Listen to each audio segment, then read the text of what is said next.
झारखंड में कैबिनेट से 1932 खतियान पर मुहर लग गई है, पर कई सवाल को जन्म दे गई है।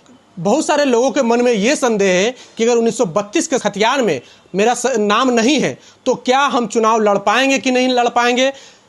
विधानसभा, नगर पालिका या फिर ग्राम सभा, कई तरह के चुनाव होते हैं। अगर लोकसभा को छोड़ दी जाए तब, और 1932 खतियान लागू होने के बाद क्या चुनावी प्रक्रिया में भी कोई बदलाव आएगा, इन सभी मसलों पर बात करेंगे। हमारे साथ में सीनियर वकील हैं मुमताज खां।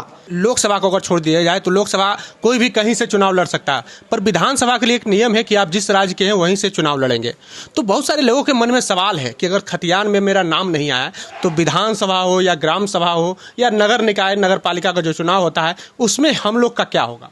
नहीं, विधानसभा में सीधी सी बात है, अगर उस विधानसभा क्षेत्र में उसका नाम है तो वो वहाँ चुनाव लड़ सकता है। नगर निगम के उस वार्ड में अगर उसका निर्वाचन सूची जो इलेक्टर रोल में नाम है तो वहाँ वो चुनाव लड़ सकता है, चाहे वो इसका खतियान में नाम हो या ना हो। अगर वो सिर्फ उसके इलेक्टोरल रोल में उस क्षेत्र में नाम होगा तो वो चुनाव लड़ सकता है, वोट दे सकता है। उसमें किसी किस्म का कहीं पर से कोई भी हस्तक्षेप नहीं हो सकता है, कोई भी रुकावट नहीं हो सकती। अच्छा, तो बहुत सारे लोग ये सोच रहे हैं सर कि विधानसभा में, जैसे हम रांची विधानसभा से हैं तो हम झारखंड के कोई भी विधानसभा से चुनाव लड़ सकते हैं। क्या आगे जाकर के ये भी प्रक्रिया होगी कि अगर 1932 खतियान लागू हो जाता है तो नगर निकाय हो या फिर ग्राम सभा का चुनाव हो वो भी कहीं से भी लड़ सकता है कहीं जाकर के? नहीं, देखिए, नगर निकाय, ग्राम सभा, मुखिया, इसमें है कि जो मुखिया है तो अपने पंचायत, जिस पंचायत का रहने वाला वो अपने पंचायत में इलेक्शन लड़ सकता है।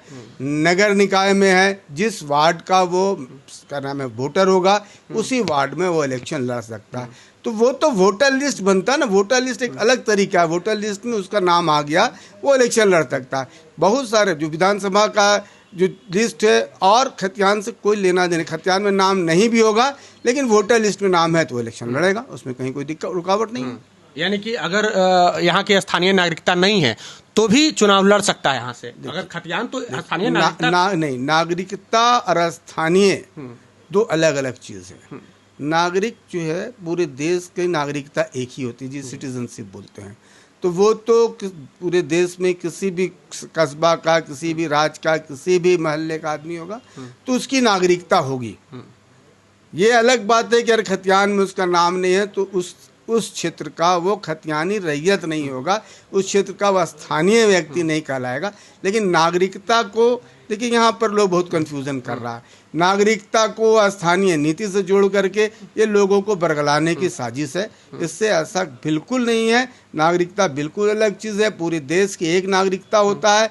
लोग इसको कंफ्यूज क्रिएट कर रहा है, कन्फ्यूज़न लोगों में कर रहा है कि जिससे कि ये मामला को उलझाया जा सके। और ये वो लोग हैं जो झारखंड विरोधी लोग हैं जो उलझाने का काम कर रहा है। आपको पहले मैं कहा कि नागरिकता बिल्कुल अलग चीज़ है। पूरे देश की एक नागरिकता होती है, चाहे वो कहीं का रहने वाला, वो भारतवर्ष का नागरिक है और भारतवर्ष के नागरिक होने के नाते उसको वोट देने का राइट है। स्थानीय नीति एक अलग चीज़ है। खतियान में चाहे वो कैडेस्ट्रल सर्वे 1904 का कैडेस्ट्रल सर्वे का बात हो या फिर 1932 का रिविजनल सर्वे की बात हो, ये खतियानी रैयत होने का मतलब ये है कि वह जिससे अभी जो 1932 से खतियान की जो बात आ रही है कि वहाँ का वह स्थानीय व्यक्ति डिक्लेयर होगा, यह स्थानीय नीति में आएगा कि भाई उसको जो है सर्विस में क्या रिजर्वेशन मिलना चाहिए, क्या फैसिलिटी मिलना चाहिए और उस राज्य में उसकी क्या फैसिलिटी मिलना चाहिए। लेकिन इसको इलेक्शन से कोई लेना देना नहीं है,